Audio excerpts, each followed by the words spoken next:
In a demonstration filmed prior to this lecture, I showed what happened when you take a stream of water and you place it in the presence of an external electric field. As long as that external electric field is not uniform, there is a force of attraction that is exerted upon the dipole moment vectors associated with the water molecules toward either the plastic rod that I was using in the demonstration or the glass rod. Quantitatively, we now describe what happens if you take a dipole moment vector and you place it in the presence of a uniform electric field. Now, that wasn't the case in my demonstration. The electric field was not uniform in the demonstration, but here quantitatively we examine what happens if it is. Okay, so we place a dipole moment vector in the presence of a uniform external electric field.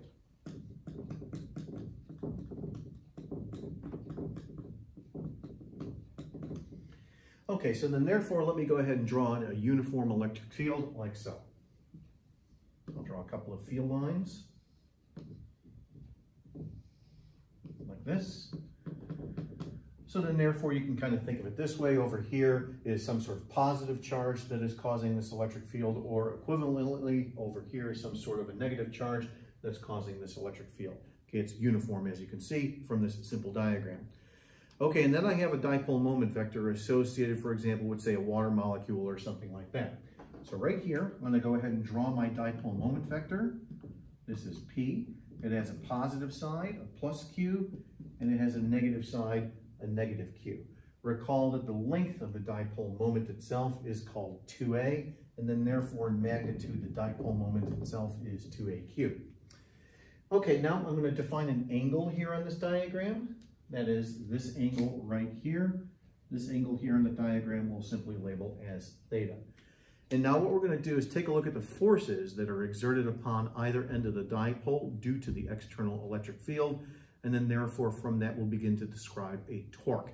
So in my demonstration, I described briefly what happens if you have the dipole moment vectors in the presence of the non-uniform electric field. There's a torque exerted upon them, causing them to rotate in one direction or the other, ultimately then resulting in a force of attraction. So what we want to describe here is the net torque that is exerted upon this dipole moment vector due to this uniform electric field. The easiest way to do so is just to consider what happens when describing the forces that are exerted at either end of the dipole, this positive side here or this negative side here. Okay, ultimately, we'll make measurements with respect to an axis of rotation. We'll assume that the axis of rotation is going to be right here at the geometrical center of my diagram. We'll say that that corresponds to the center of mass of the dipole. Okay, so then let's go ahead and take a look at the electric force that's applied here to the positive side. It's going to be repulsive away from a positive charge over here, or it's going to be attracted to a negative charge over here that is ultimately causing this uniform electric field. So I have a force vector in this direction. Let me draw it off to the side like so. Okay, so there's a moment arm A. Right here is the force itself, which is equal to Q times E. And then right here is my angle theta on the diagram. Okay, the moment arm A, of course, is this distance right here. So now if we do torque is equal to R cross F like so gives us a torque vector into the board. We'll label that as tau. And then therefore in magnitude, tau is equal to the following. We'll have A times QE times the sine of the angle theta.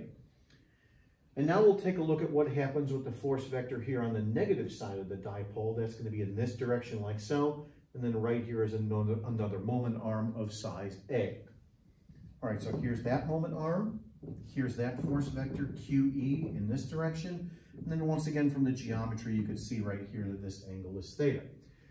So now if we do R cross F here, you get another torque vector that's into the board.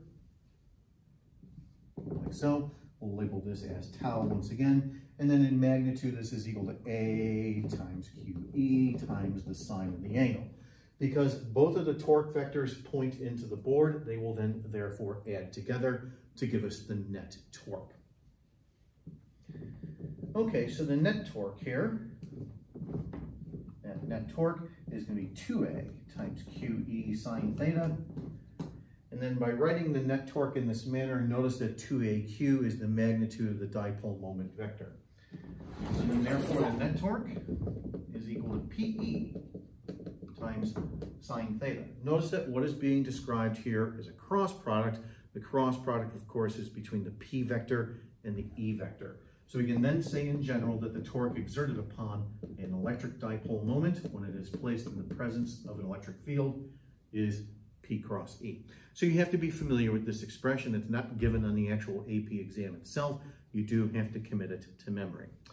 Okay, now let's briefly describe the motion that could occur if, for example, somebody reached in, took the dipole moment vector, twisted it at some angle, and then let go of it. We'll describe the subsequent motion, and then we'll also describe the energy transformation that occurs.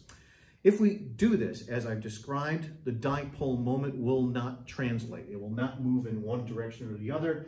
And the reason for that very simply is because the magnitude of the force in this direction that's exerted upon the negative side of the dipole is exactly equal to the magnitude of the force exerted in this direction on the positive side of the dipole. So then therefore, because those forces are equal and in opposite directions, the dipole will not translate, assuming it's at rest to begin with.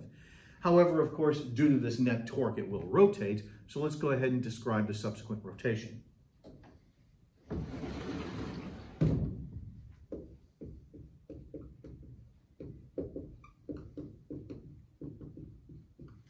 Okay, so to describe the rotation here, let me once again just redraw the diagram on the bottom board here for simplicity. Here's our electric field E like so, and then we've got our dipole moment P like so. Here's the negative side, here's the positive side. Okay, now specifically for this derivation that I'm about to describe, we think of out of the board by definition as the positive direction. So then therefore, if we consider an angular velocity in this direction like so, forming the angle theta, we'll think of that as the positive direction with right-hand rule by definition. Therefore, the torque that we calculated on the top board, the net torque into the board, we're going to consider to be negative. Okay, and now I'm going to go ahead and add up using Newton's second law. We have on the left-hand side the expression the net torque, which we'll now write as negative. So, and that then equals I times alpha, where alpha is the angular acceleration. The angular acceleration is the second derivative of angular position with respect to time. Let's go ahead and make a small angle approximation.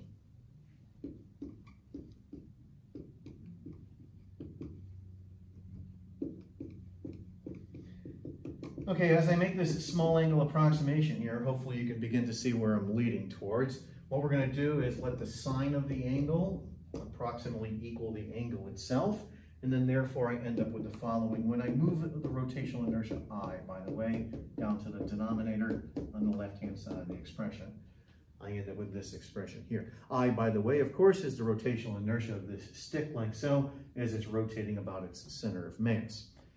Take a look at the differential equation that I end up with, and pretty obviously what I'm describing here is the differential equation of simple harmonic motion. So then therefore the dipole moment is going to oscillate as a simple harmonic oscillator, and the angular frequency of the oscillation is the following. Like so. Just to give you a nice little bit of context associated with a situation like this, if you place molecules, for example, in the presence of an electric field and they oscillate in this manner, they are going to give off radio waves of specifically this frequency. So a nice context example of this from astronomy would be, say, like cold gas clouds consisting of molecules of various chemical compounds, and then you've got a heat source nearby, like a star or something like that. Well, the electric fields associated with that source is ultimately going to excite the cloud in some manner in this way, and then therefore the individual molecules will oscillate and they will give off radio waves, for example, as they do. So this is one of the methods that astronomers use, for example, to understand that gas clouds are made of specific types of molecules. Okay, now we also want to describe the energy transformation that occurs in a situation such as this. So let me do a little bit of erasing here.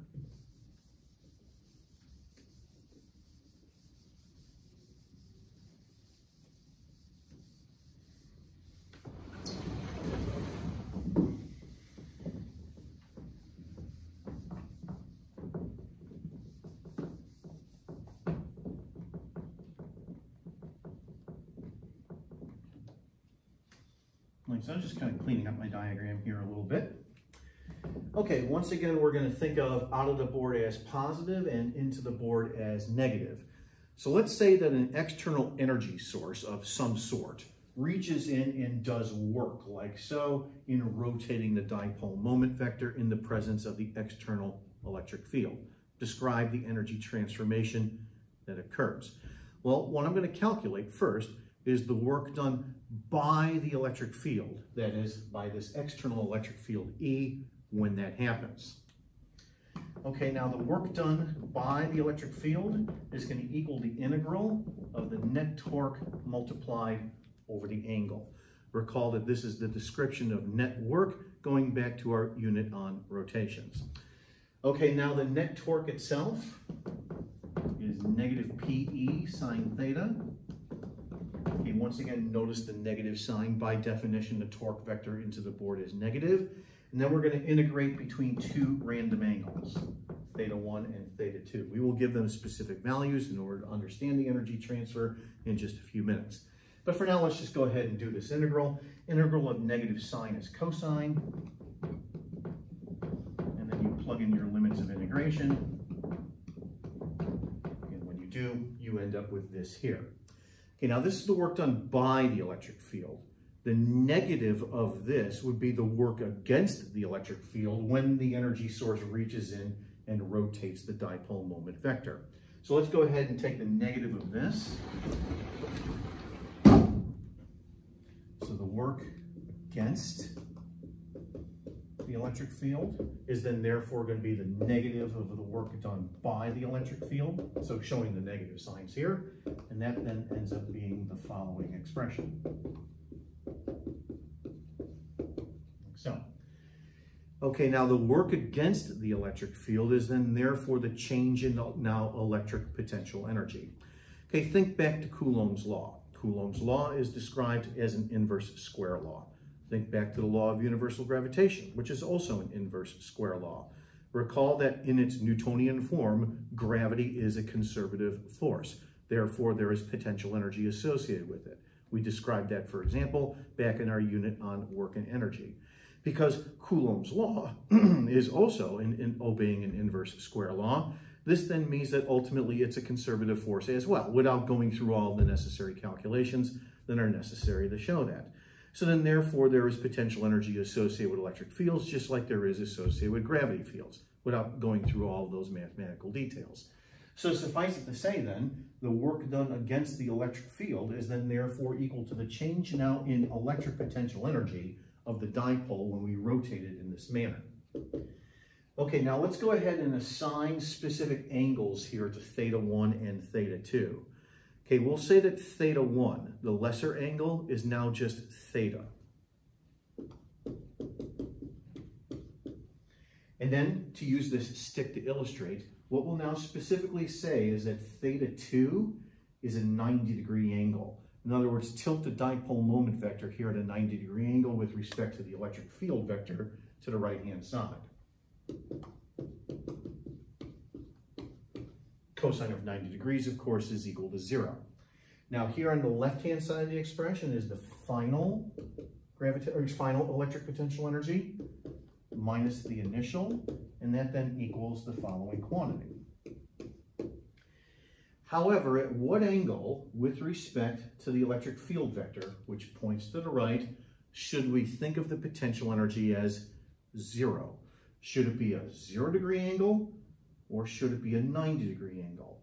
It has to be a 90-degree angle because the cosine of 90 degrees is equal to 0. That's why I specifically stuck this angle of 90 degrees into this calculation. That's the final electric potential energy. However, as we reach in and rotate the dipole moment from angle theta to angle 90 degrees. So the final electric potential energy is equal to 0.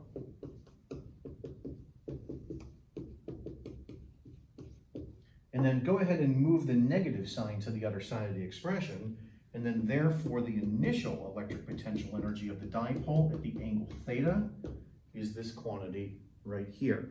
Notice that in general, what's being described here is a dot product. In general, electric potential energy is negative P dot E. Once again, you need to commit this to memory. Ultimately, this is not an expression that's given on the actual AP exam itself. It's a little bit difficult to wrap your head around the negative sign. Why must we think of the potential energy here as a negative number in this context? Well, think of it like this. I'm going to kind of pantomime this as best I can. So we have the electric field vector to the right-hand side, and then here's the dipole moment vector. Okay, I then rotate from, say, here at an angle of theta to an angle of 90 degrees. And then at an angle of 90 degrees, because of the cosine of 90 degrees, we think of that as a potential energy of 0. And then I let go of it. What happens? Well, a torque is exerted upon the dipole moment, causing it to rotate like so. And then ultimately it rotates about its center of mass in this manner as it goes, say, from 90 degrees and then back to 90 degrees like so. It wouldn't be a simple harmonic oscillator because in that case we wouldn't be able to make the small angle approximation. But suffice it to say, just in terms of its motion, that's what would happen. However, if we start here at a 90-degree angle with a potential energy of 0, as it begins to rotate, its kinetic energy increases, and then therefore its potential energy decreases. If the potential energy is decreasing from a value of 0 to begin with at a 90-degree angle, then it has to be a negative number. Hence the negative sign here in this relationship describing electric potential energy when you place a dipole in the presence of an electric field.